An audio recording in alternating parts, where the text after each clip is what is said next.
Whew, that's a busy one. Let's try it again.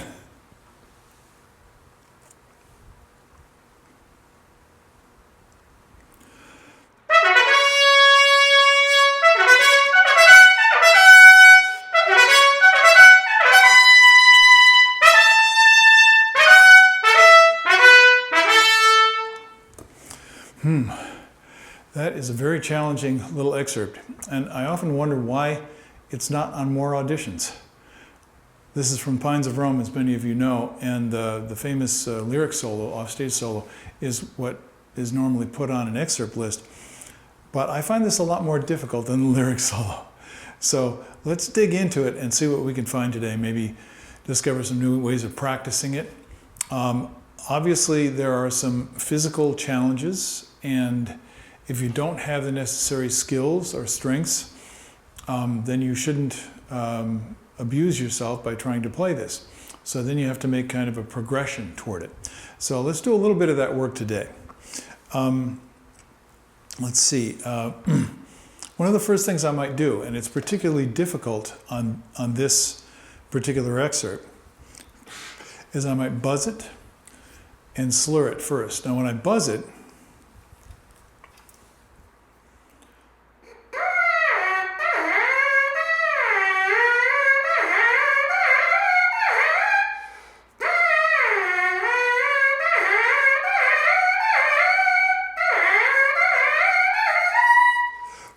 that goes pretty much into the upper register. And some people will be able to buzz in that register and have comfort and control, and other people will be not able to get into that register. So the first thing to check is, if you're going to use this technique, can you actually do it, or are you straining? Now I was straining there a little bit.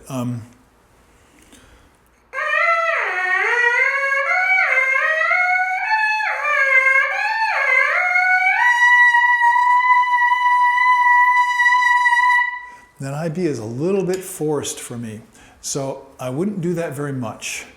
I might still try it. Now, why am I doing this? And that's always an important question to ask yourself. Like, why the heck are you trying to buzz this? And it's pretty simple, actually. It's one way, and there are other ways. You can sing it if you have that kind of vocal ability. You can whistle it if you're able to do that. But the point is, are you actually hearing where the notes go? Now, of course, you play it on the trumpet, you put down the right buttons, and probably the right notes are going to come out if you're in the right general range. Not so with the French horn, but you know, be that as it may. But here, you really, any instrument, you're going to get much better results if you can hear exactly where you're going to. So I'm going to try and hear that.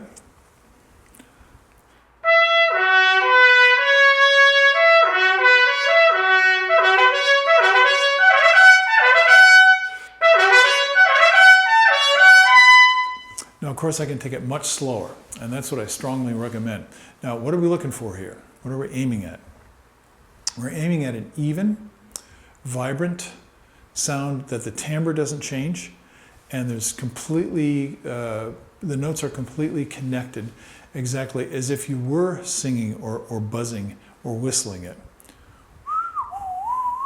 It's not connected.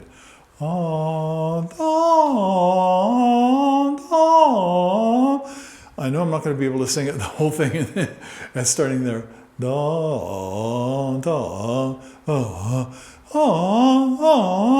So I have a gesture going on.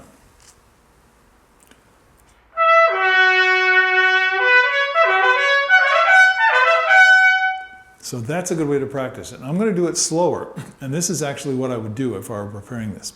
I'd take it at a much slower tempo, maybe an extremely slow tempo, but I'm always going to use a tempo. And the reason is that gives you the same proportions, the same structure, the same ratios, the same relationship between the notes in terms of time. It doesn't matter whether you go slower or fast. It gives you the same rhythmic context. So if I go 1, 2, 3, 1, be-do-da-dee, do-do-da-dee, and that even might be too quick in order to slur. If that is too quick in order to get an even slur, back it up more and just work on the individual gestures. So then you'd be going.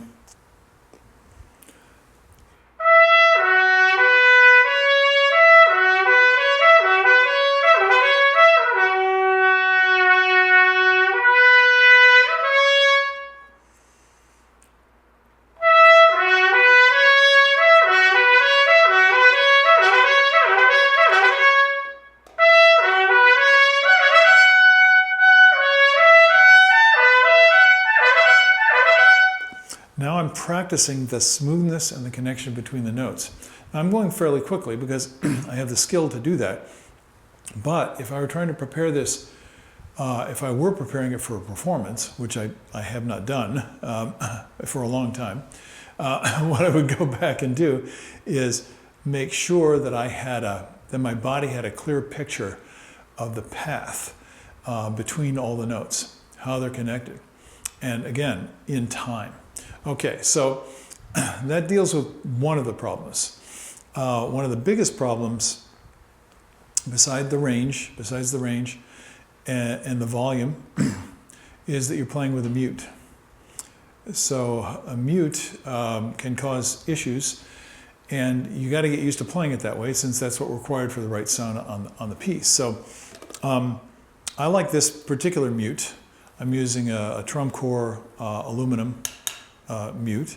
I have a couple other mutes here. I'll just play them briefly for you, and then we'll talk a little bit, and you should see another episode that I did on mutes called Mutation Madness, where I go through and try a whole bunch of different mutes. Why do you pick this one mute or another? Well, an easy answer would be if you're playing in this section and the principal player wants to use a certain mute, you want to match color, so you're going to use that mute. If you're the principal player, then you get to choose. It's your job to choose, and so you're going to choose what you think is best. What's best? Generally, what plays best, but also what works best in the acoustic that you're going to be playing. What carries into the hall? How does it affect the sound out in the hall? Because that's where the people who are paying to listen to you are seated, and what matters is what it sounds like to them. And that can be very different from what it sounds like to you close up. So this is the MB all brass mute.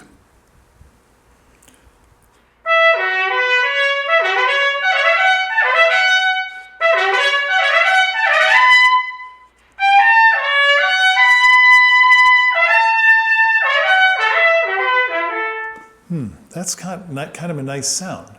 But what I notice is it's a little bit more, it takes a little bit more work, physical work, to energize it. Now, a little bit, but when you're playing in the orchestra, a little bit is a lot. You're doing whatever you can to be efficient. Now, the third mute, very popular mute, just a Dennis Wick aluminum mute, and it'll have a very different sound.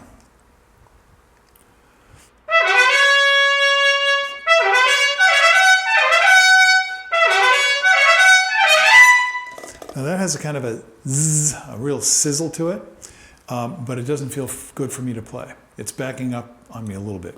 Now, of course, if you're in the section and you don't have a choice, and you prefer to play another mute because you feel more comfortable on it, this gives you a very useful challenge. You're trying to decide what is going to match with your first trumpet player to support him, and that means you have to adapt to whatever mute you play. So it's a great idea to try different mutes if you have them available to you. I know a lot of my students have one straight mute, but by the time you're playing professionally, you're probably going to start a collection. And why does that happen? Because you have different mutes for different purposes. Again, I won't deal with that anymore in this particular video, but that's something to consider. I'm going to go back to the original TrumCore mute and see if that feels any better.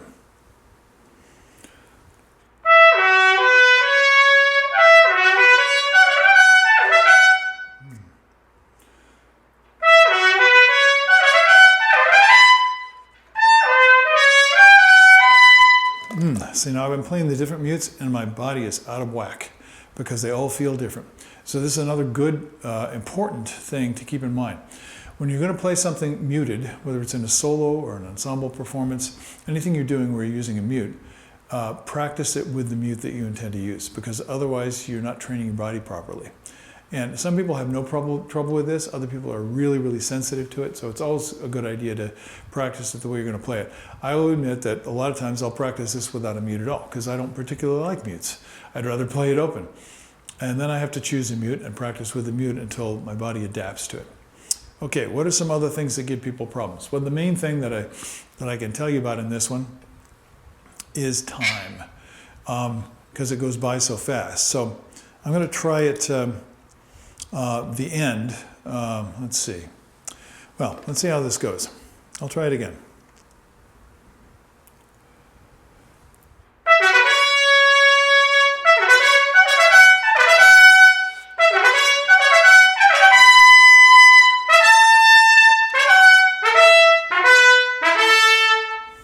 Okay, now that in order to play that anywhere close to being really solid time, that takes a lot of practice, and much of your practice should be off the horn. So if I were doing this, and if you've worked on this, you already know that for most people, the most challenging part is getting off the ties near the end. So you're going da da da da da da da da da da. Now, one thing you can do, I'm going to go ahead and put a metronome on it. Let's see, where am I here?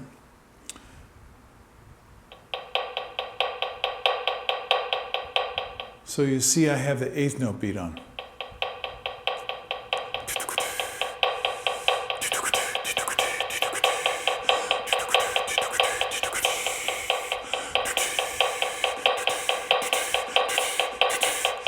Now, if you can't do that, don't waste your time playing it on the trumpet.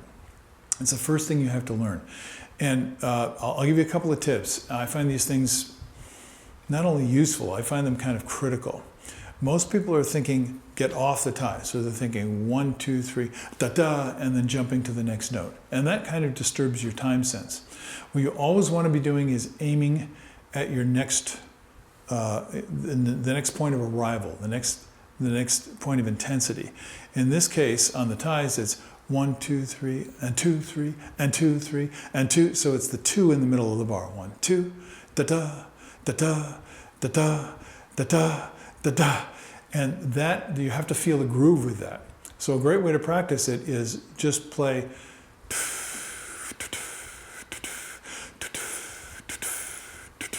See what I'm doing with the ear? Then I would do it just on a single note. Then I would, yeah, I think you see by now what I'm doing. And if you watch any of the other of my videos, when I'm talking about learning things, practicing things, this is one of the basic things. You have to make a pathway. A basic rule for pathways is don't go faster than you can be comfortable, because otherwise you're just creating tension in the system. And in this particular excerpt, you're going to have trouble. If the tension builds up, you're not going to do a very great job. I'll just give you one more idea and then let you go practice, because I'm assuming you're eager to do that.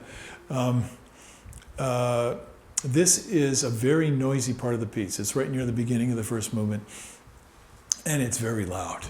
And when things are very loud in the orchestra, we tend to try too hard. We can't hear ourselves very well. The percussion is clanging away, and the whole orchestra is just, blasting. And yes, it's marked double forte. But in an audition, what they want is time, tone, accuracy, cleanliness, the basics, right? If somebody has good sound and they have excellent time, and they can tell that that's very innate, in their core. They're feeling the time, and they can demonstrate that on the instrument. That goes a tremendous long way toward convincing the committee that you belong in an ensemble with 100 people sometimes playing together, hopefully playing together. And that's how you do it. Everybody has to be able to feel this stuff. So it's very difficult when everything gets noisy. It's also easier, strangely enough, because you can't hear how bad you sound when you're blasting away. And you could be like missing notes and just playing very sloppy, or struggling physically because you're trying so hard. So bring it back always to a point of comfort. That's probably the most important thing I can tell you. So if doing any of the things that I've told you today is causing tension and discomfort, don't do it. Make it simpler in some way. Just the slurs here, just the interval relationships can be challenging, especially if you're buzzing them. So take this all and adapt it to your own use. Now, if you're not a classical player and you're not going to be playing this in an orchestra and you're not interested in doing that, it still will be very beneficial to your skill to develop the kind of agility and speed and being able to play loud and light at the same time, so to speak. So I hope some of this stuff is helpful to you, and I hope that it inspires you to practice. I feel like I need to practice more right now based on doing this. I want to get it to the point where it's easy, and all I need to do is let the sound go out into the hall and enjoy listening to the music that I'm hearing in my mind, and just staying on the wave, so to speak. So go practice, and I'll see you when you have some more time later on. Bye-bye.